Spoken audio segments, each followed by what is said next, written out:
All right, let's get started. We're on day 1 of the 30-day scrap challenge, and today's assignment is to cut your DSP. So first of all, what is DSP? So DSP stands for Designer Series Paper, and if you haven't figured it out by now, I'm a Stamp It Up demonstrator. I have been for about 11 years now, and I do a lot of classes at my house, and so I try to use all current products. And so you can see here, this is a scrapbook paper rack that I found on Facebook Marketplace, and I use it to house all of my current Designer Series papers. So I have them labeled here by the name of the pack, and then I keep all the little scraps that go with each pack here until this pack retires. And so that's pretty much what we're going to be talking about. When your paper retires, or when you are ready to sort of move it out, what do you do with it? So the first thing I would suggest is cutting it down to various sizes that will work best for you. Let's talk about what those sizes are. Okay, so we're looking at the Flower and Fields pack of DSP. Now this pack is actually current, so if you love it as much as I do, you can grab a pack now. However, let's just pretend it's retired, and it's now time for me to sort of cut it down and move it into manageable sizes in the system that I've set up for myself. Now remember, this is just the system that's working for me right now. It might change later on, and you might have a completely different system. So make sure you post your ideas over in the Stamp with Cheryl Facebook group. But this is what I do. I first look at all of the different pieces, and I'm going to start with the largest 12 by 12 size that it comes in. And you can see here, these are the patterns that I have left in a full 12 by 12 size.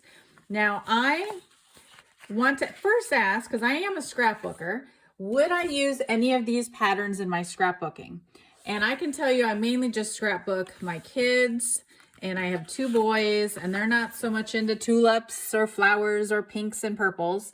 So I would not use any of these patterns. However, on this side, there are some that I would use. One of them goes to a school where the school colors are green and white, and so I would use this on a page for him.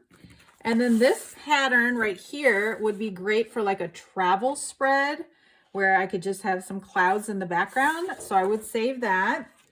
But these I would not use in scrapbooking. So I would cut these down into a 6 by 6 size, which is nice because a 12 by 12 sheet just cuts down into 4 6 by 6 sizes.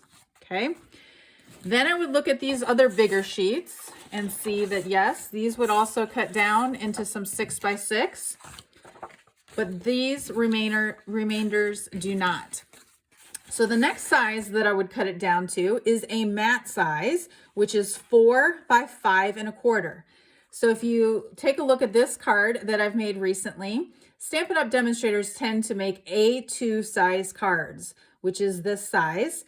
And a matte that goes on the front is about 4 by 5 1/4. And so I like to cut mine down so that it can just be a quick, easy background to put on the front of a card. So you can see these 2 pieces are already cut down to that size. This piece I could cut down to that size, but these pieces are a lot smaller. So this size I consider too small. So you'll want to decide for yourself what size is too small. So I'm going to pitch that one. But these 2 are big enough that I would still use them. And so I'm going to put them in what I consider my scrap bin. So those are the 4 different sizes that I keep my Designer Series paper at after it retires: 12 by 12, 6 by 6, 4 by 5 1/4, and then anything smaller that's not too small, I put in a scrap bin. So those are just my ideas. You'll have to take a picture of what cutting you've done today or organizing, and let us know what sizes you keep your paper at.